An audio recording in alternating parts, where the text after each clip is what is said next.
মাননীয় প্রধানমন্ত্রী তারেক রহমান তিনি কিন্তু ওলিয়া উলিয়াদের ভালোবাসেন, নবীজিকেও মহব্বত করেন, দাঁড়াইয়া নবীজিকে সালামও দেন। এরকম আমরা ভিডিও দেখেছি। তিনি হযরতে শাহজালাল রহমাতুল্লাহ আলাইহির দরবারে কিছুদিন আগে একটা গরু হাদিয়া দিয়ে আসছে মানুষদের খাওয়ানোর জন্য। দেখছেন কিনা আপনারা? প্রধানমন্ত্রী কিন্তু গরু দিয়ে আসছে যে জবাই করে মানুষদেরকে খাওয়াও। হযরত শাহজালালের জিয়ারত করছেন মাননীয় প্রধানমন্ত্রী তারেক রহমান এবং তিনার স্ত্রী সহ জিয়ারত করছেন, করে সেখানে গরু দিয়ে আসছেন। এখন এই মাজারকে কিভাবে বিতর্কিত করা যায় এই কায়দা কিন্তু ওয়াহাবিরা খুব সুকৌশলে করে। আমরা বাঙালি কিন্তু বুঝি কম, খাই বেশি, বুঝি কম। কেমনে?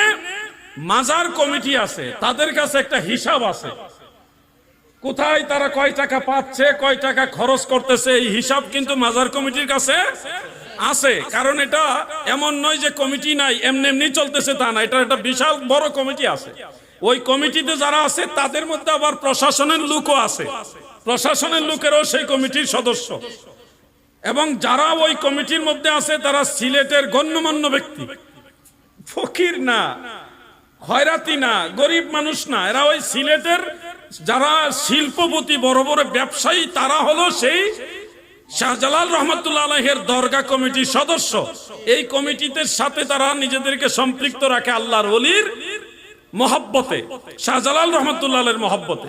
এখন নিয়ম হইল এই মাজারের হিসাবের মধ্যে গরমিল হচ্ছে কিনা, কোনো খেয়ানত হচ্ছে কিনা, হিসাবে তসররুফ হচ্ছে কিনা, এটা যদি আপনি ফাইন্ড আউট করতে চান, চিহ্নিত করতে চান, তাহলে প্রথম কাজ হলো কমিটির সাথে বসা এবং কমপক্ষে কয়েক মাসের হিসাব অথবা এক মাসের হিসাব অথবা এক বছরের হিসাব তাদের কাছে আপনি চাইতেন যে লিখিতভাবে আপনারা কমিটির পক্ষ থেকে কত টাকা এই এক বছরে আয় হয়েছে, কত টাকা ব্যয় হয়েছে, হিসাব দেন। এটা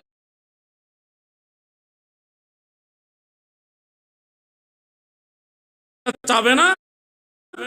কি কথা বলেন না কেন? চাইবে না? এই যে মসজিদ আছে, মসজিদ কমিটির কাছে আপনি হিসাব না চাইয়া, আয় ব্যয়ের হিসাব না চাইয়াই যদি বলেন মসজিদ কমিটি সুর, তাহলে কি এটা কি লিগ্যাল হবে? কমিটির কাছে কোনো হিসাবও চায় নাই, কমিটিরা হতভম্ব হয়ে গেছে।